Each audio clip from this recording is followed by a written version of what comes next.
I'm Mike Duran, a senior fellow at the Hudson Institute, and today I have joining me two of my colleagues at Hudson, Brian Clark and Ezra Cohen. They are both experts both have served extensively in the government, and they are experts on warfare and intelligence and ISR, which is the subject of our meeting today. ISR is intelligence, surveillance, and reconnaissance. The United States has a kind of giant eye of Sauron. I guess we shouldn't say that America has an eye of Sauron, but it does have this incredible ability to surveil the landscape, particularly the activities of its enemies. They're experts on it. It is a branch of growing importance in national security. And not particularly well understood by the general public, and we're going to try to shed some light on it today. And without going any further into that, let me just turn to Ezra and say, Ezra, can you just explain to us in layman's terms what ISR is, why it matters, how it's changing? Well, thanks, Mike, for doing this conversation today. So I think as a preliminary matter, intelligence, surveillance, and reconnaissance, ISR, is something that comes into the decision-making process at the tactical level, at the operational level, and at the strategic level. Commanders and decision makers at each of those levels expect to have a near persistent understanding, indications and warnings of what the adversary is doing, such that they can make a preemptive decision. And once the conflict starts, it's expected that ISR will continue to persist, that it will survive the initial stages of conflict and allow them to continue to adjust their decision making. And really, what is ISR? ISR is everything from a small handheld, micro drone, maybe that operates in a swarm that's launched towards an enemy facility, all the way up to a satellite that provides complex signals intelligence, or MASINT, which is signatures intelligence, and everything in between, predator drones, global hawks, and many other forms of airborne ISR. And what we're increasingly seeing, because the demand, as warfare becomes more complex, the demand for ISR, the demand for this persistent ability to understand what the enemy's doing, you're seeing a real supply and demand issue. The demand is far exceeding supply, and I think one of the things we're going to talk about today is, how do we fix that? Are there other sorts of technologies that are emerging or on the horizon that will allow us to satisfy the great demand? And also, how do we maximize the current resources we have? What is the proper allocation of those resources? And I think that what has recently taken place in Afghanistan is a very good way to discuss that, in that here we see a tactical and operational situation that's increasingly constrained by shortages of ISR, and you see that expressed in this over-the-horizon strategy that the current administration wants to execute. So I would say that that's a brief overview of ISR. So Brian, let me tell you my understanding of the pressure that ISR is coming under, and then you tell me if I got it right, or if I need to understand it differently. Number one, as Ezra said, it's just the demand is increasing. Number two, we have enjoyed over the last 20 or 30 years a dominance in this area, and we can now, the American leaders, military leaders, and decision makers have come to expect that we will have 24/7 continuous surveillance of our adversaries, eyes on our adversaries. And we've been operating in these permissive environments, and it's becoming less permissive now. So the cost is going up because the demand is going up. The systems are becoming ever more complex. And now in areas like the South China Sea, we're up against an adversary who might be able to deny us access.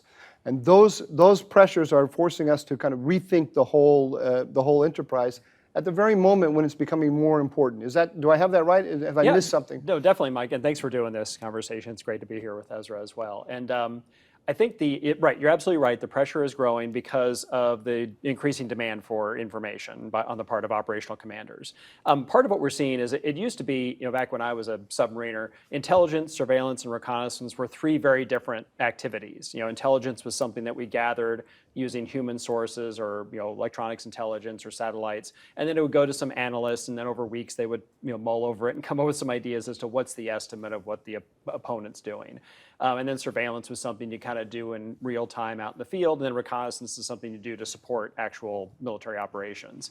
Well, today, those are all merging because the technology is such that we can now get intelligence that used to take weeks to get back to the warfighter within minutes. You're able to get that back to them. It's somewhat convoluted how it has to happen, but it happens. Things that were only available to intelligence analysts like the CIA now can get right out to a person who's got a missile that they could launch at a target. And what's driving that, as you said, is the changing threat environment. So you need to be able to understand what's going on over a much wider area than we used to because enemies have a range of capabilities that drives us further away. So we got to see what's going on in the whole South China Sea, not the little part of it that we operate in. And then with the areas becoming more contested, it makes it harder to get that information. So at the very time we think we need information over a wider area of a wider range of activities, we're also being constrained in our ability to get that information. So you've got this pressure for real-time information over large areas using more and more sophisticated sensors, and there's a demand for capabilities that we previously used to reserve for kind of long-term analysis being used for real-time military action. So that merging of IS and R together is an opportunity, but it also creates a huge challenge in terms of dissemination and resource allocation. So this term ISR, because we now think of it as a thing, right? And we think of it as a thing because these systems, these diverse systems from satellites, as Ezra said, handheld devices and so on, they're actually all in communication with each other. And even some of the analysis that would previously be done by a human being is actually being done electronically. Right. And then the data is turned into information, is turned into analysis, almost without a human element in there. Am I wrong? Increasingly, it's the case. Ezra could talk about that more, but increasingly that is the case. And so what's happening is you're getting this opportunity to get that information in real time.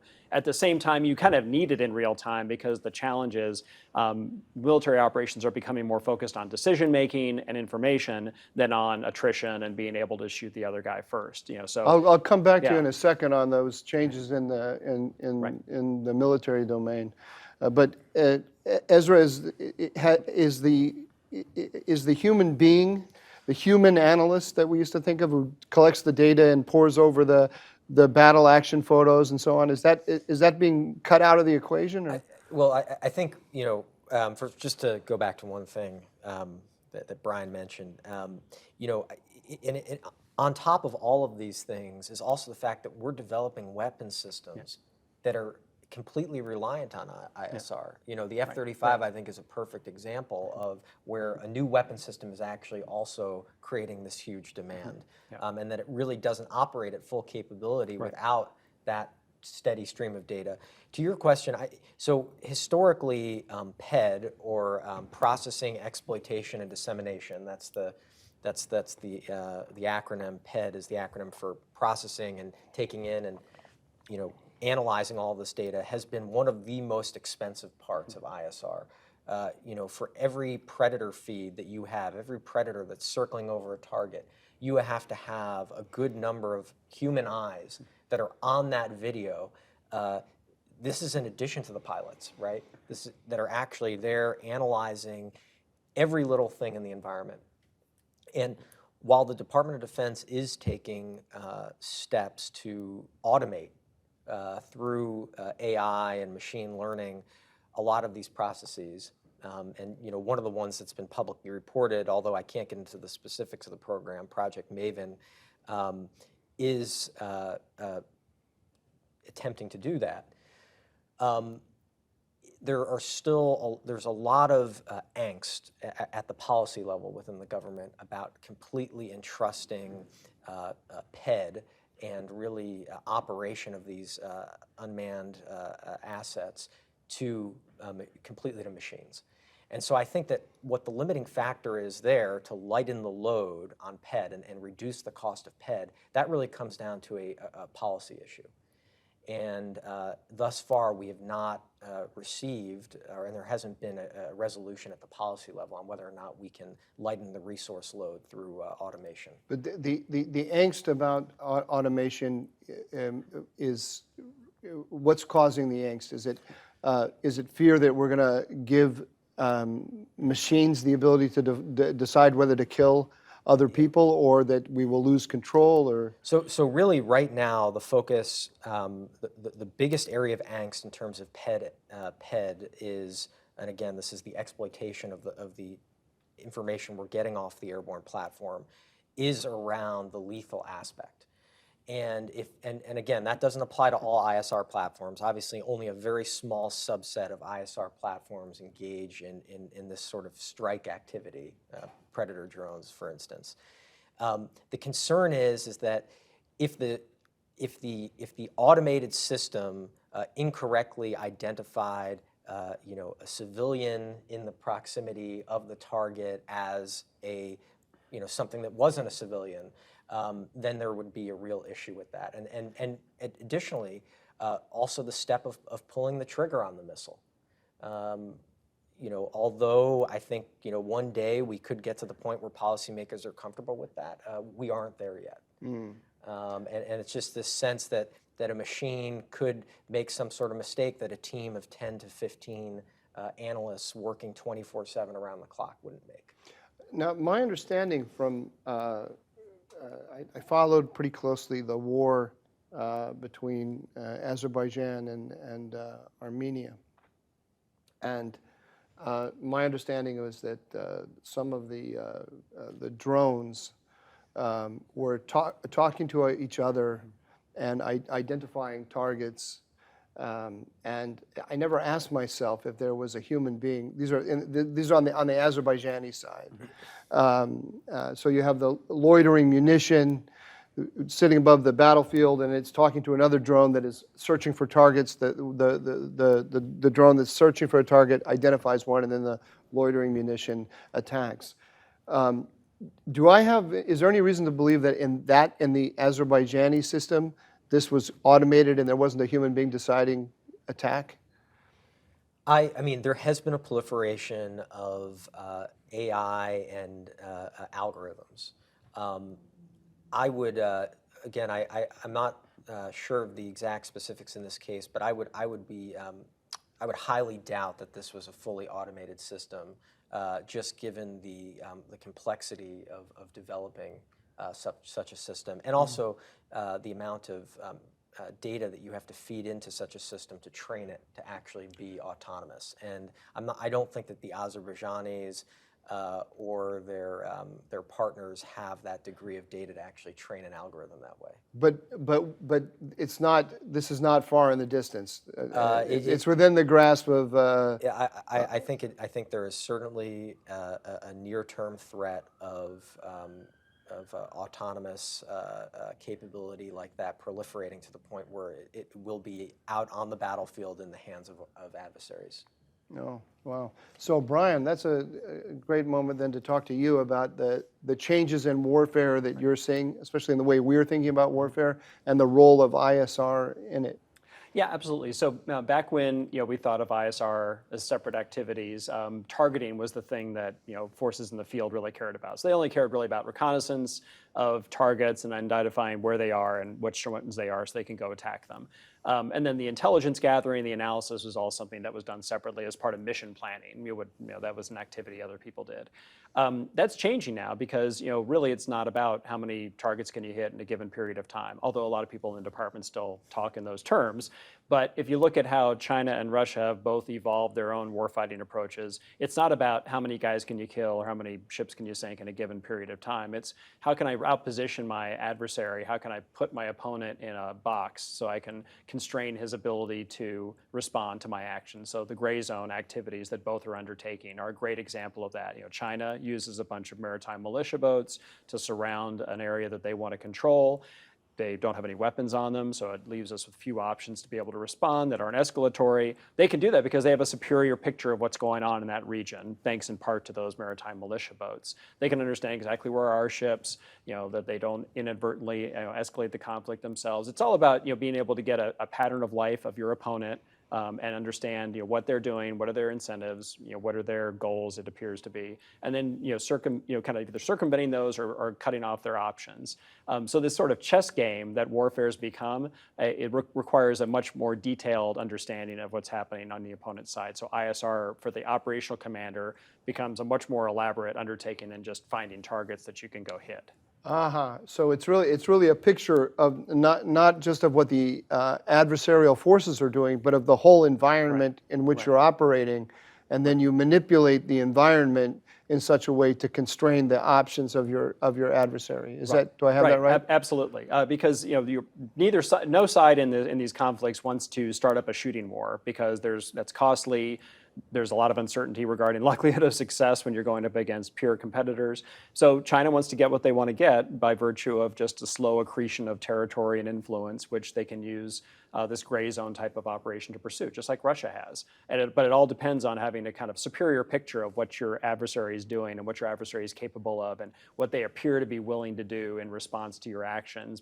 You can probe them and understand what they do in response. It's a much more sophisticated approach to warfare than we're used to from kind of the Cold War or even our post-Cold War conflicts in places like Kosovo and Iraq and Afghanistan, whereas it was about targeting and taking out targets, really.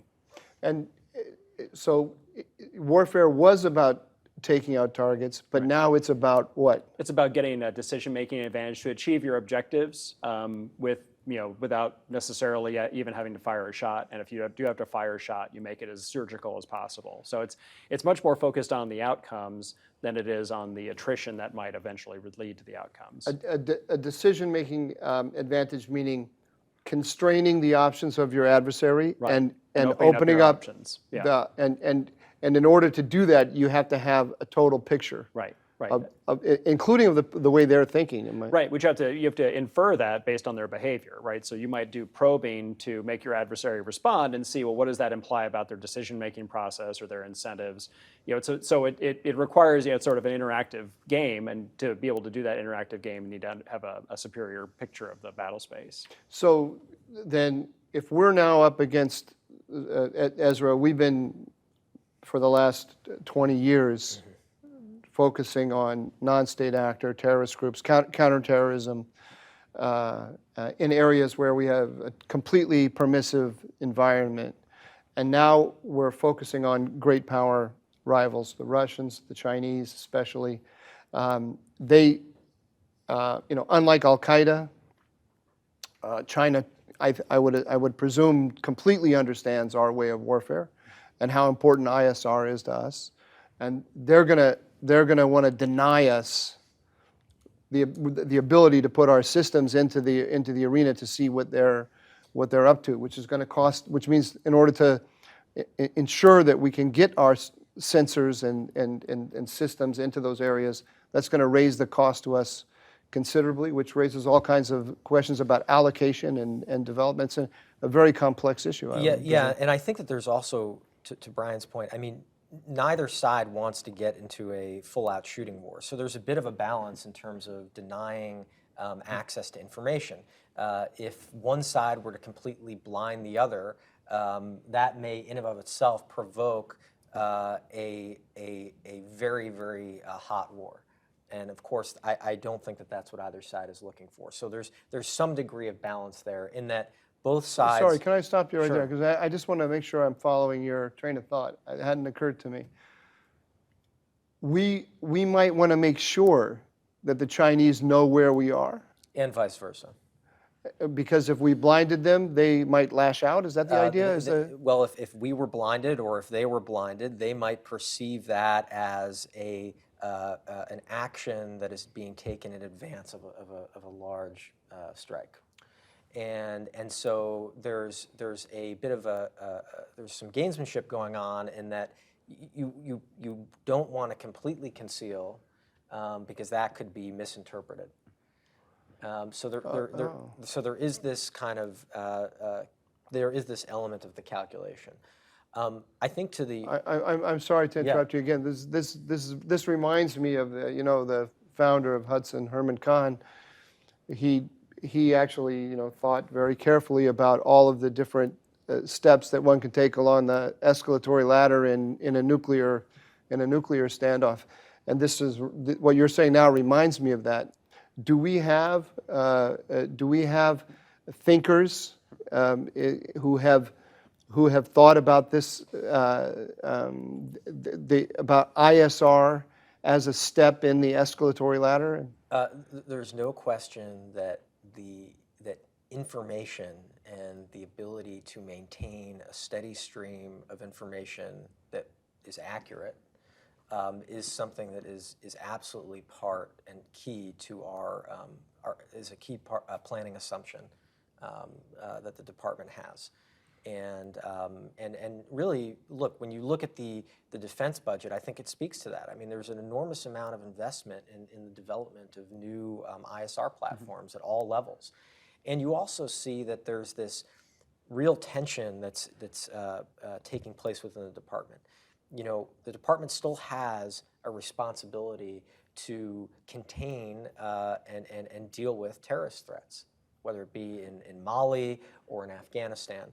And you're not going to use a next generation low signature, which means low radar signature, ISR asset to deal with Al Qaeda in a training camp in Afghanistan. That would be a misuse of that asset. So you need to maintain things like the MQ-9 in order to deal with those threats. But at the same time, the Air Force is also realizing that they have to prepare for a very high-end adversary in China. And there's this tension of where do you put, how do you allocate those resources so that we can continue to deal with this terrorist threat, which is very close to the boat, and even closer now after the withdrawal from Afghanistan, and at the same time also be prepared to deal with the China scenario. And it's an extraordinarily struggle, and it really isn't clear yet where the department's going. I think one thing is for sure, though, I do think that there needs to be this recognition that you aren't going to be able to shed both missions. Mm-hmm. I think the department has to come to terms with the fact that they are going to have to maintain both missions. It's this seems to me to be such a highly technical area that it's almost impossible, much like cyber, I think, which of course is going to be part of it as well. It's almost impossible for the average citizen to get his or her head around the question. Am I wrong? Well, I'm not so sure. I mean, I think that people understand. I mean, really almost through popular culture, this idea of drone warfare has really, there's a much greater understanding of that. I think that at the higher end, especially when you get into really what the next generation is, and we can talk about this, but it's not just the platform itself. And again, these can be satellites as well. This isn't just confined to things that fly, terrestrially in the air, what we would call air-breathing assets. These are also satellites, but there are certain things that you can put, certain sensors, and I think that really the next generation, which will be hard for the public to understand great expenditure on, is in the sensor and the jamming area. I think that that's really the next thing, and part of what that does too, Mike, is that allows us to extend the value of drones and other platforms that may not be survivable on their own. If we develop the ability to jam, to partially blind the Chinese, then we can then we can use last generation drones for activities that we wouldn't be able to if they had visibility. Is that the? In theory. Right, right, and so the idea of getting decision-making advantage means it's much more now of like a hide or finder game, or we're going to have moves and counter moves in the ISR space. So it's going to be both get a better picture with your own sensors and expand the type of sensors that you're using and improve their sophistication. But it's also about how do I start denying the other guy surgically, the kinds of sensor information, or the kinds of information that he would need to be able to make good decisions, or to get some sense of certainty or confidence about a plan of action that they're getting ready to undertake. So there's both sides of it. I think sometimes we forget the fact that there's a whole adversary aspect of this where we can start to deny or degrade the ability of the Chinese or the Russians to be able to get an understanding of what's happening in their near abroad or their local environment, which a platform like the MQ-9 or these other kind of higher signature platforms can do. The MQ-9 Reaper that we've been using in Iraq and Afghanistan and Syria to conduct sensing and targeted strike type missions. But other platforms like that, the MQ-4 to some degree, can contribute there. And then there's large number of smaller unmanned systems which can be employed for these purposes also. So it's not just the fact that it could be a sensor, but it could also be a countermeasure to degrade sensor capabilities on the other side, either by being a decoy or by just degrading the sensor through jamming or dazzling or other efforts. I mean, deception has always been a major part of warfare, and but it almost sounds like we're talking about a whole new level of deception here. Right, during peacetime, and what the Pentagon would now call the competition phase. During peacetime, doing these activities as part of your effort to make your adversary feel more uncertain about what courses of action they might undertake and constrain the options available to them. So you want the Chinese to feel like their options are limited maybe to the gray zone. You want to make them feel like I can't really think of escalating this because there's too much uncertainty regarding my likelihood of success. So, but that's all a sensor countermeasure game that has to be played out in peacetime. So you got to equip yourself accordingly instead of equipping yourself to fight the big war when it comes and not thinking about the peace that precedes it. So warfare, as we traditionally knew it, was an effort to destroy the capabilities of the enemy, but in this ISR-centric era, what we're trying to do is disorient. Right. Disorient, undermine the confidence of your opponent, degrade his ability to build a picture of what we're doing and what they might be doing. So it's all about a ISR game or ISR competition that happens in the preceding months and years before a conflict to try to either forestall the conflict or prevent it entirely. Is that is this what the military has traditionally done, or is this a kind of I mean, is this just the application of old concepts with new tools, or are we really talking about a different approach to war? Well, I think that there's this, and we're going a little bit into kind of this deception area, and obviously, I would argue that every single thing that the Department of Defense has in their inventory can and should at least be considered to be used to message very clear things to the adversary. That was the understanding really up until the Carter administration. I mean, this is the essence of deterrence. Is to say we have these assets. You can't do anything about it. If you do this, we're going to use them. Yeah, and also how we employ them as well in peacetime. To make it very clear to them that we are prepared and we are able to take certain actions. Really, up until the Carter administration, this was something that was very well practiced. Once we swung more into these kind of lower-end tactical conflicts, certainly the global war on terror, we got away from that. That really wasn't exercised as much. Mainly because, again, this goes to ISR. I mean, the Al-Qaeda and the Taliban didn't have ISR, so they wouldn't be able in large scale to detect certain military things that we were doing. But now we have adversaries that we're very focused on that can see our movements and detect what we're doing. And so this is it is a bit of going back to these fundamentals that were really mastered during the Second World War. So do you agree with that, Brian? Are we just going back to warfare as we traditionally understood it, or is this a new concept? There's a lot of similarities between what we're talking about now and what was going on during the Cold War, and the kinds of activities that people like Andy Marshall and Herman Kahn, sort of not perfected, but certainly professionalized the approach of making this into a competition about decision making and information with your opponent to try to make them feel like they're always a little bit off balance, not quite sure of what course of action is going to be most successful for them, but not going so far over as to make them feel uncomfortable about their position, such that they would have to escalate in order to ensure that they don't lose. So that you don't want your opponent to feel like they're in such a box that their only option is to immediately launch a kind of an attack to be able to to get whatever advantages they think they can in the near term. So it's a delicate balance you have to strike, but against a pure competitor, that's the kind of thing we have to think about. But it does seem to me that you are saying, I mean, I guess in the past, maybe wrongly, I would have thought of war as an effort to take territory, to destroy the ability of the opponent to make war, or to win over a population. But you're putting the emphasis slightly differently here on this question of options. We're much more of a status quo power now, right? So China, what territory would we seek to get from Russia or China? Not really any. They aren't really seeking large amounts of territory. They want to get they're near abroad and their influence, and they would like to keep things unstable at their periphery. But they don't necessarily want to take over large chunks of their neighbors because they don't want to own it, right?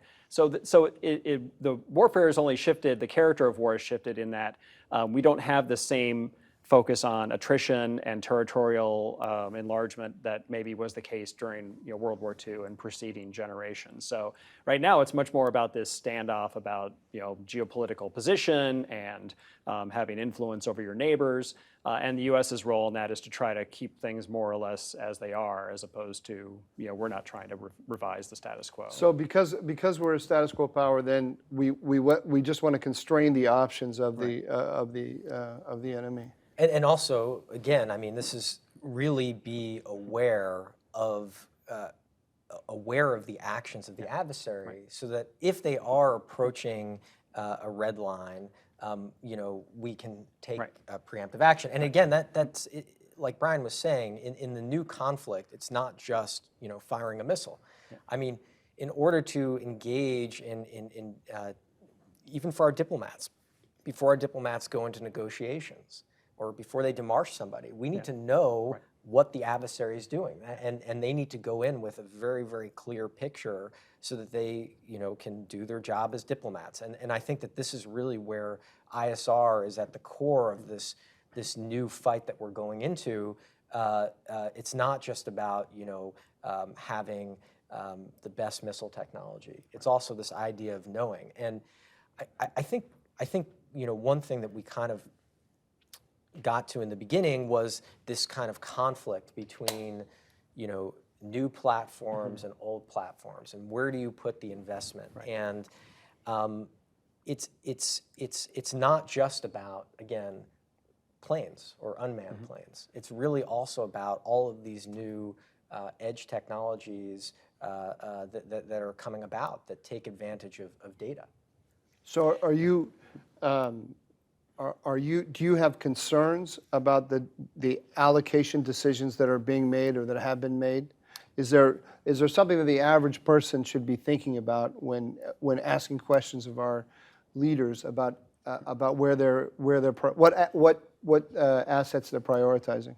I think that the principal question that needs to be addressed right now is if there is a desire to remove ourselves, remove our physical presence from these global war on terrorism areas. So, Afghanistan as an example.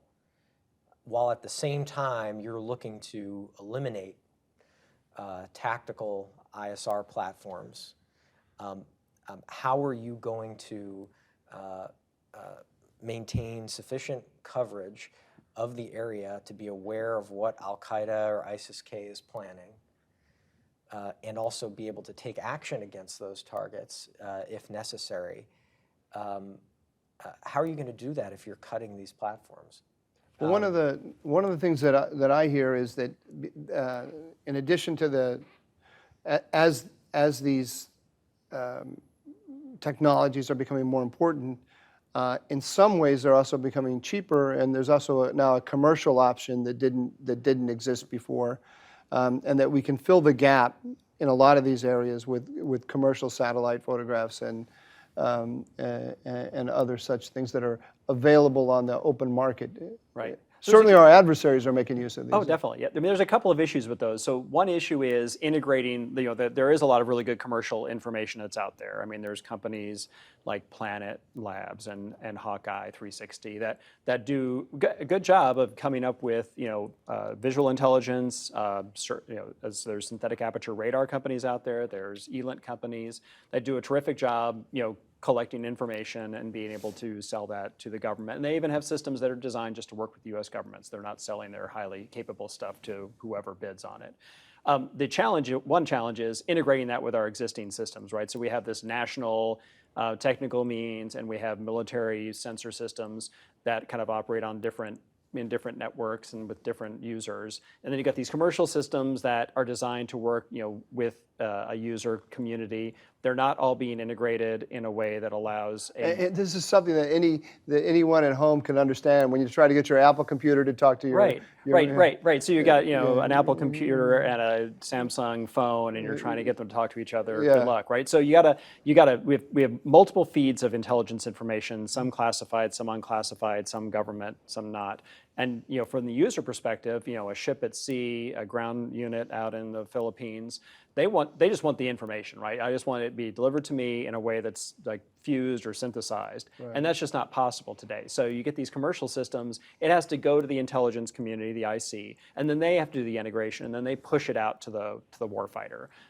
That is kind of how it gets done today. It's a little kludgy because it takes time for that whole loop to happen. And you're not really taking advantage of the fact you've got multiple systems out there. So we've got to work on a way to integrate commercial with military with national technical means. The second thing is these commercial systems are not necessarily optimized for the military user, right? If you want to try to get pictures of what's going on in Afghanistan 24/7, there's not really a commercial provider that helps you with that because their low Earth orbit satellites may not have the right angle, because they're zipping around the world at 90 minutes in orbit. They are looking at it from an angle. The high mountains in Afghanistan means there's plenty of shadow zones where you can't see anything using a satellite. You got to have an airplane fly over the top of those, like we have been. So the types of systems those commercial satellites are using are not necessarily geared towards the military user. So we still need the specialized capabilities or the local capabilities that a military system might provide, and those have to be then integrated for the operator in the field. So those are the two big challenges. The commercial systems aren't really optimized for military uses yet, and then you've got this integration problem. So Ezra, what is your own personal feeling about how to solve or at least mitigate this tension that you're describing? Well, so I think first regarding these commercial systems, I think the department has an opportunity here to appoint one of the members of the Defense Intelligence Enterprise, one of the combat support agencies, and I don't want to say which one I think it is because I don't want to pick sides, but somebody needs to hold on. This is I'm not going to make you pick sides, but this was a very intra-DoD conflict you just alluded to. I don't know what you're talking about. So for the benefit of everyone out there, what's the debate that's going on? So I think that clearly the Defense Intelligence Agency is the all-source analysis hub for the Department of Defense. And all-source analysis means that you are pulling in all of the other forms of intelligence that are produced by the other combat support agencies, whether it's geospatial intelligence coming from NGA or signals intelligence coming from NSA, or human intelligence coming from all variety of places. The Defense Intelligence Agency is the all-source analysis hub. Open source intelligence, or intelligence that comes from some of these more commercial data sources that Brian was talking about, Somebody needs to be the lead for that within the Department of Defense. And I think that, and one of the reasons for that is the lead for managing absorbing, analyzing, and disseminating. and also procuring, because all of these are commercial. A lot of these things are commercial technologies, and without a lead, what is bound to happen within the Department of Defense is what we see. Every combatant command will make its own. It's what we see with other defense systems, where each service is developing the same technology independently, and it is quite inefficient. So I think we need to have one lead who's responsible for the procurement, the exploitation, the processing, and the dissemination of open source information. And I think there's an enormous opportunity for the Department of Defense to do that now, especially as they are going through a once-in-a-generation modernization of some of the intelligence computer systems, which is a huge investment. Obviously, having this sort of data on there is a key part of that. And sorry, just while we're on this topic, and the argument against what you're saying, if there is one, would be, I'm making it up because I'm not familiar with this debate at all, but I'm in the Navy. I have ships in the South China Sea. I have a very specific set of needs. You back in Washington, the sole source procurer, you don't exactly understand my needs. It's just easier and more efficient, and frankly, a vitally urgent need of mine to be able to talk directly to the source and to procure it myself. Is that the argument? I think another way of framing that, at least that what I get from military guys and the people that I served with, is if I'm out in the field, I can't wait for somebody in the intelligence community to pull all this information together and then send it out to me, especially in an environment where my communications are likely jammed, right? So if I'm in the South China Sea, I would love to get some targeting information on a ship that's over there, but I can't see it with my own sensors. But somebody in the commercial, military, national sensor network has that information. I need it. Instead of it being fed directly to me from the satellite that may be flying overhead, I'm having to get it from somebody back in DC or Colorado or wherever. That communication link may not be available in wartime. That's a serious argument, isn't it? I think it is, although there are things that there are technologies that can be developed to get around it. Right now, we really, though, are at just the first stage of maximizing all of the open source data for intelligence purposes. And I think because we are at this early stage, and because, again, the same resource constraints that we talked about before, we need to maximize every dollar that we have within the department. And again, I mean, I'm sure there are other arguments too, such as, this will just create another bureaucracy that will slow down innovation. And I think that those are all valid concerns, but again, we really need a focused approach. Everybody hears about China running this big data and that they're beginning to exceed us in big data. We need a focused approach. We need one person that's clearly taking the lead in acquiring and analyzing commercially available data. I think the other thing, Mike, that really is another area that needs work here, and I think the Biden administration has a real opportunity here, is that frankly, some of the executive orders, such as Executive Order 12333, probably needs to be updated, and there are certain modifications that may need to be made to it to allow for. You have to tell us what 12333 is. It's EO 12333 in short is the principal executive order regarding intelligence oversight. So it's really the rules of the road for the intelligence community, and it's meant to protect, and it does protect civil liberties. And it's very important, and certainly compliance with it is really very important. It's something that almost everybody that has a TSSCI clearance is trained on. And certainly every member of the intelligence community is trained on it, but it was written when really our sources of intelligence were satellites and planes and humans, not big data. And so I think that there are certain modifications to that that probably do need to be made, because right now what you have is a patchwork of authorities that are not optimized for this kind of new era of conflict and ISR that we're entering. Yeah, because there's technologies that we could, I mean, right now you talk about what China's doing in surveillance. I mean, they surveil their own people via their commercial electronics, their phones, their computers, the Internet of Things that's burgeoning in China. That's being used by the government as well to surveil what's going on within the country. Well, those same technologies could be employed for kind of warfighting purposes, right? You can think about a future in which you could take advantage of the commercial electronics that are being employed by military forces in the field. And the Russians do this right now against them. As sensors, you could turn their phone into a sensor network, their phone network into a sensor network. So having rules of the road with regard to how we can employ those, because right now the U.S.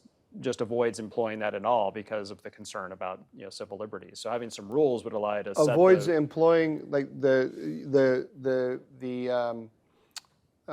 sifting through social media and things like that, or not right.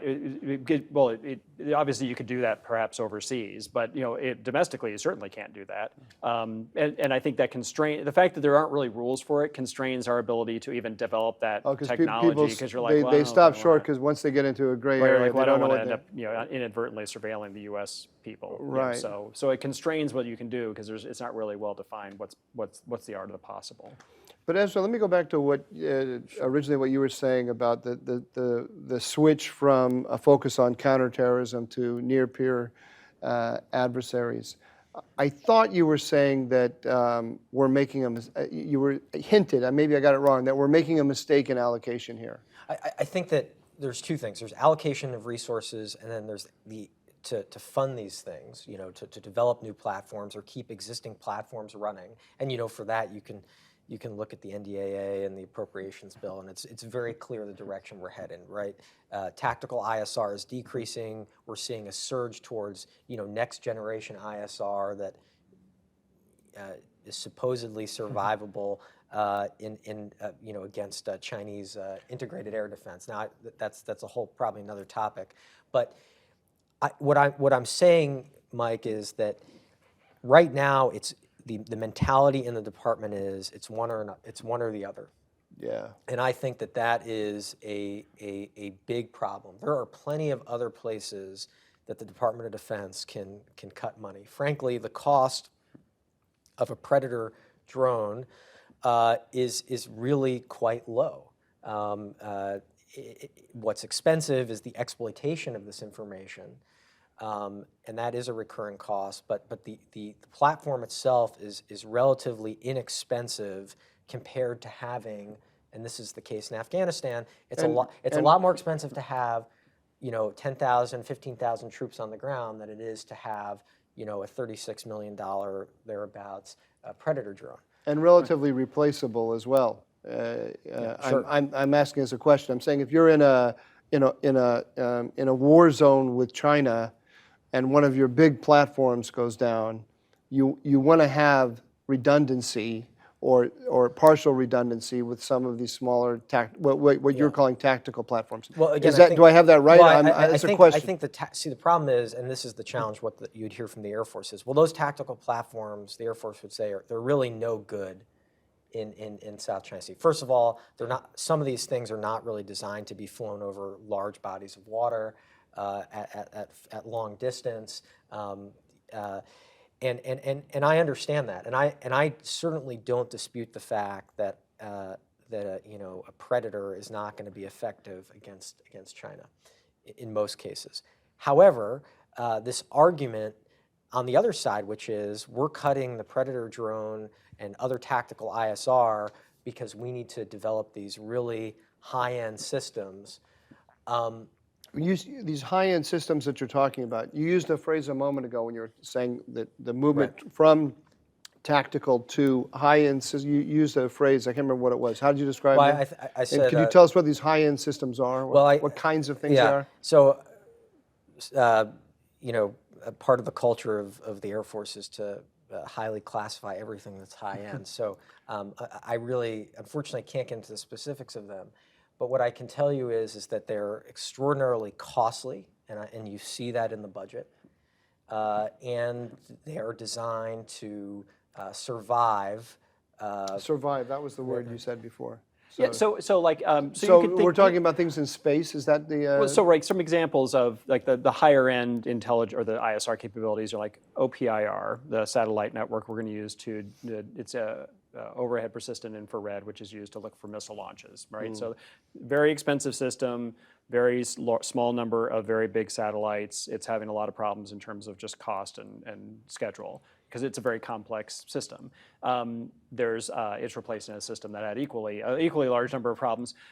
You could think of large, sophisticated UAVs that are designed to operate in very contested environments. There's other platforms you could talk about that are really expensive. That Ezra was alluding to. So we're leaning towards things that are going to survive in a contest or during a conflict with China. That's the emphasis of the department is I need an ISR system that's going to survive in the wartime environment. And the problem is, well, the wartime environment may never come because the Chinese are playing the game to try to achieve their objectives without going to war. They're not. So they don't want the Battle of Midway. Right. So they want to chip away at us. We're giving up the ISR capabilities for everything until the shooting starts, which is only going to make it more likely that the shooting will start because we're going to lack the ISR picture that allows us to successfully navigate that competition period. Well, Why does? Let me just ask the two of you though, because this is something I have sensed since the beginning of what we used to call the war on terror, is that big army, big navy, they don't want these tactical fights, right? And they always want to plan for combat in the Fulda Gap, the Battle of Midway, big set piece battles between peer competitors. Why is that? Do they just think that's the responsible thing for them to do, or are there other forces at work that?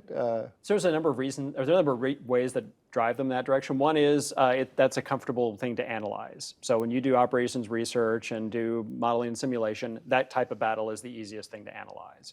Because you don't have to get into the adversary's thinking process or branches and sequels that they could undertake. It's all about just firepower on firepower. You can just wait. They have these assets. We have that. Right. You can do lots of math and simulation, and so it's easy to analyze. All right. Another reason is people like to buy the more sophisticated, bigger toys, and you don't want to be part of a military because it's cool. Right. It's the same problem you see with some of our partner countries that want to pursue big, very expensive platforms as opposed to something that's more useful for their particular situation. Right. Because you want to be in that military. You don't want to be in the low-end military that's focused on a competition type, long duration competition phase war. Just like you saw in Afghanistan and Iraq. The Army and Air Force were very reticent to invest in the kind of capabilities that would be useful in that conflict. Because that's not the kind of military that folks want to be in. They want to be in like the high-end military with the cool toys and the fast jets and the fast ships. So there's a couple of ways that drive, or a couple of things that drive the military in the direction that they have been. But this emphasis in ISR on the strategic and the survivable has made it more likely that we're going to get into a situation where we have to use them because we don't have the ISR capacity for the long peacetime competition that's going to be going on for now and until China decides. I've seen that so clearly in the Middle East on Iran, because Iran has developed, like the Russians and the Chinese, and learning from them how to exploit the gray zone. And I have no doubt that if the President of the United States brought his national security team around and said, I want to impose debilitating costs on the Iranians for these gray zone activities, we could come up with a strategy. I mean, look, Donald Trump killed Qasem Soleimani with a drone, right? and like it was like basically, just a flick of one little finger for the United States, and he's the number 2 guy in the regime. And so the United States could do it, but it doesn't want to do it. And when I say doesn't want to do it, it's on so many levels that it hasn't planned for this conflict. So it wants to fight the conflict that it's planning for, not this other one that they're actually conducting.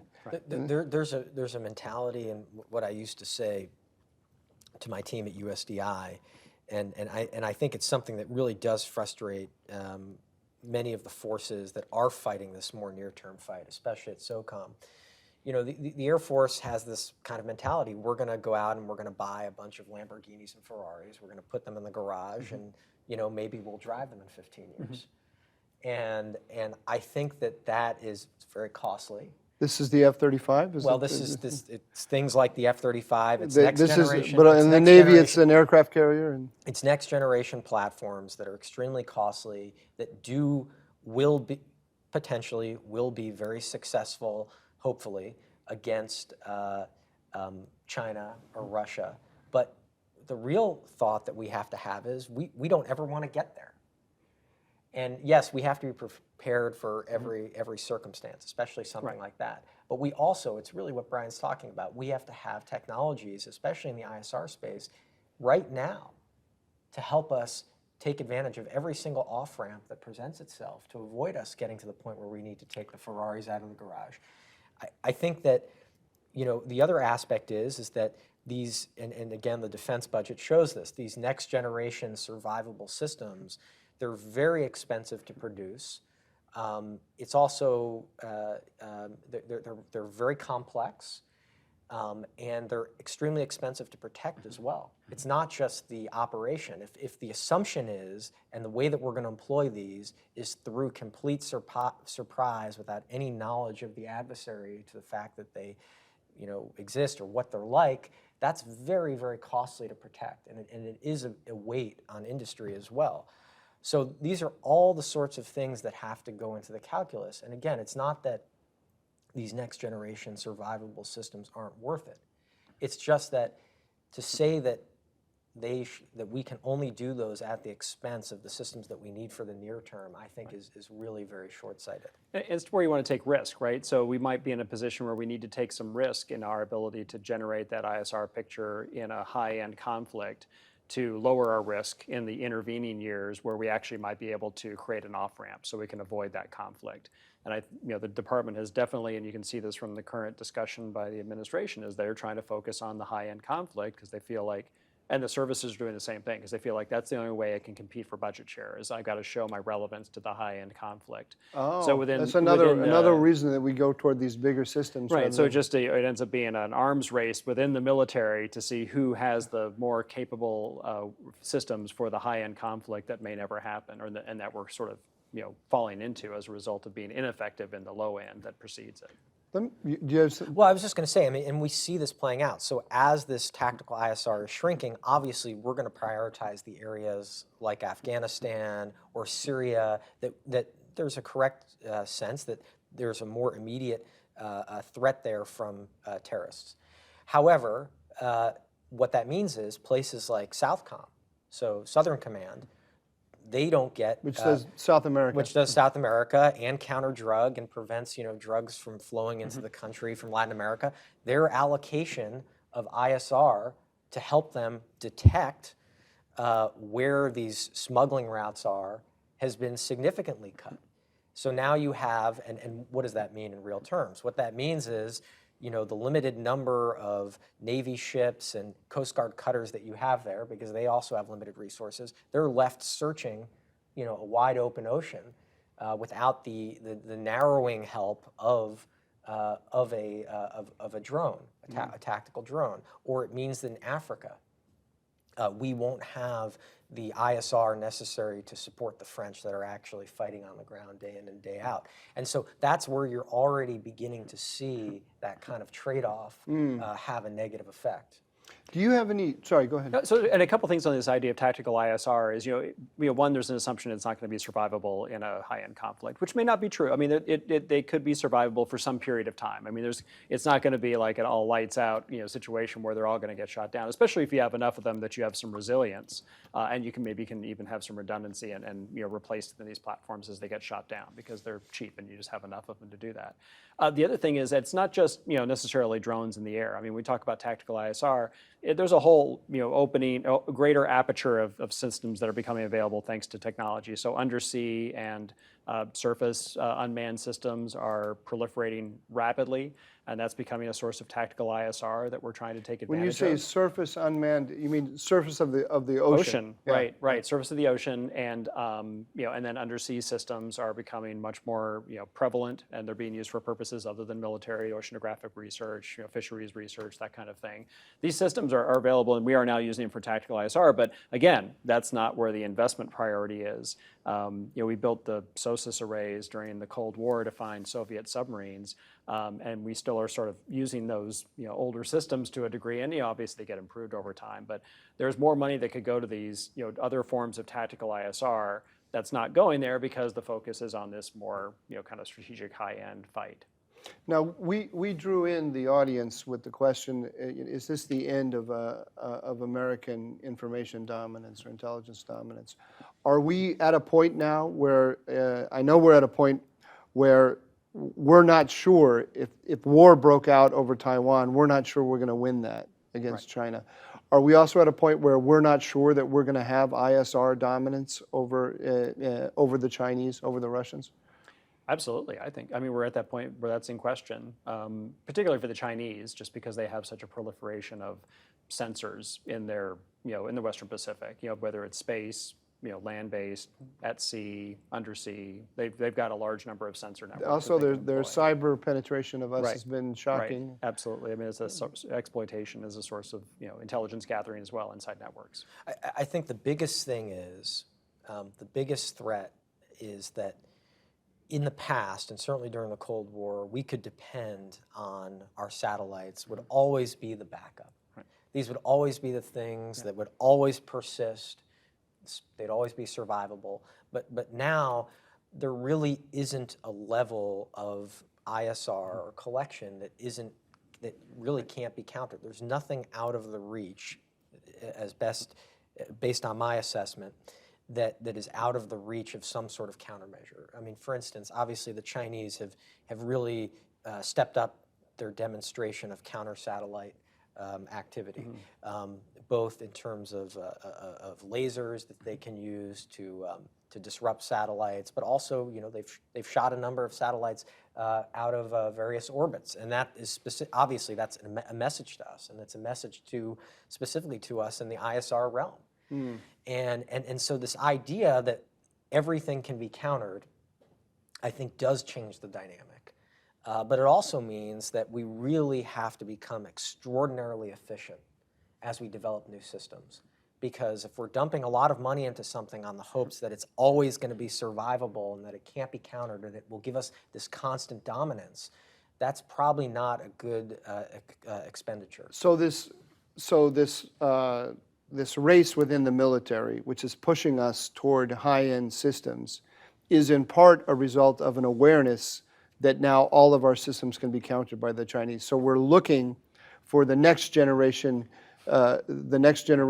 tool that can't be countered. Is that right? And the problem is that fighting that symmetric or being in that symmetrical competition with the Chinese is probably a bad place to be. We don't want to just keep trying to build a better, more survivable satellite or air platform than the Chinese can shoot down, because they'll simply just build a better way to shoot it down. And we've seen that in multiple cases where we have an ISR platform, they build something to get rid of it, we build a different version, they build something to get rid of that. And so this symmetrical competition is a loser for us, just because we are having to do multiple things at once and they can focus only in the United States. So instead, we probably need to get off that road and get onto we have to do multiple things at once, and they can focus only on the United States and only on Taiwan, really. I mean, they know exactly what they want and they're headed toward it. So if the U.S. were to invest more in what we were calling tactical ISR, but different ISR systems that are maybe not optimized for survivability, but are relatively survivable and can be useful in the peacetime competition as well as war, and build more of them so you're more resilient and maybe better able to replace those that get lost, that might be a better approach. And refine the sensors. Yeah. Again, this goes, refining the sensors that can augment these existing platforms. Refining the sensors, meaning understand the particular vulnerabilities of the Chinese that we want to exploit,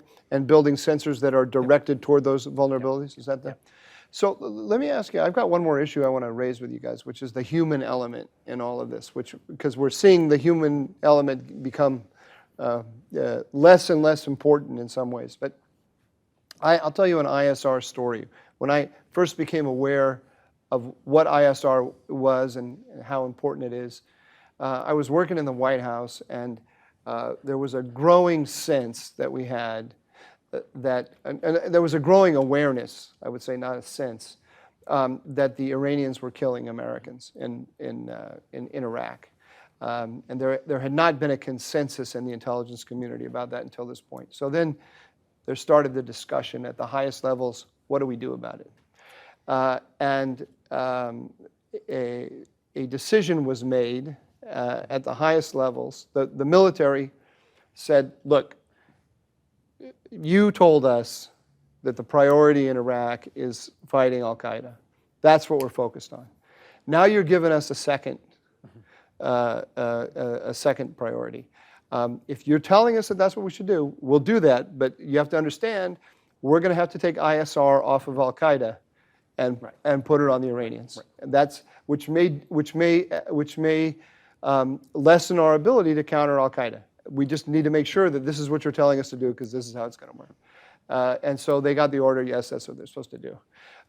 So then there was also a decision made to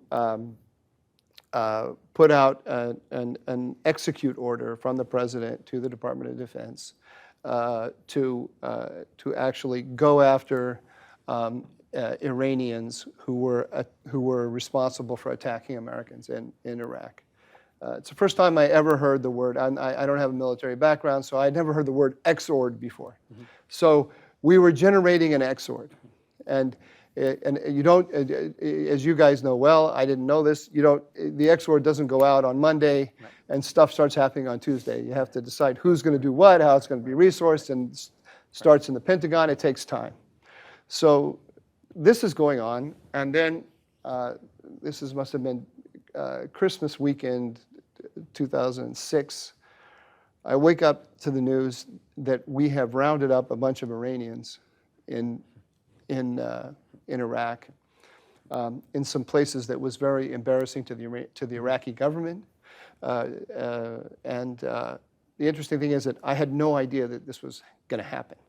And I was deeply embarrassed because, the worst thing in government is to be out of the loop. Yeah. And so some big decision was made and you were out of the loop.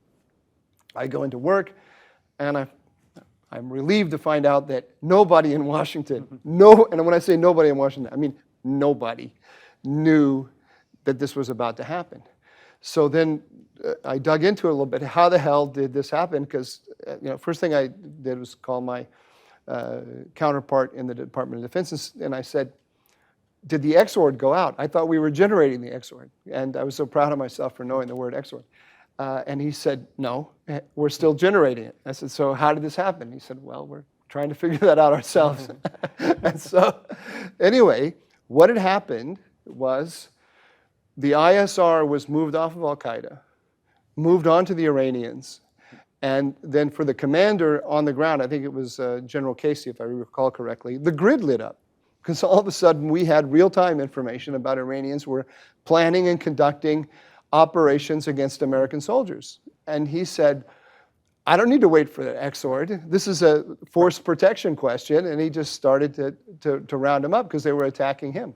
And this to me was just amazing, right? I mean, I learned so many things from this. But the element I want to emphasize here is just the human element. To me, the fact that we had not made the decision a long time ago to put the ISR assets onto the Iranians was a policy failure. And it was partially an intelligence failure, but also a policy failure.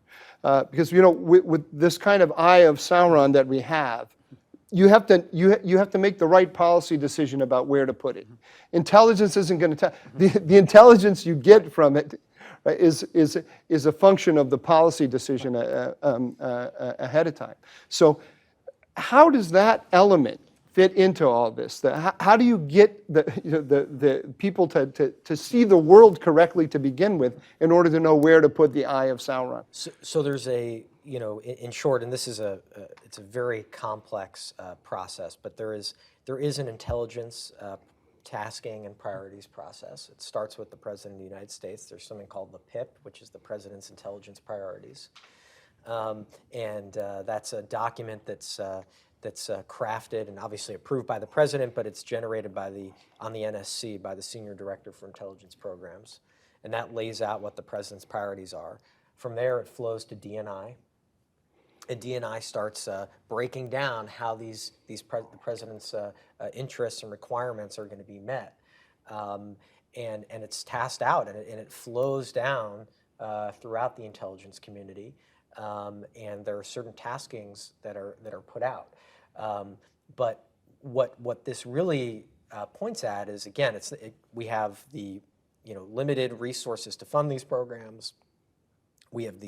And then we have the platforms themselves and the way that they're allocated. For instance, the Southcom commander, I'm sure that his number one priority is tracking drug vessels and vessels with human smuggling that are coming into the United States.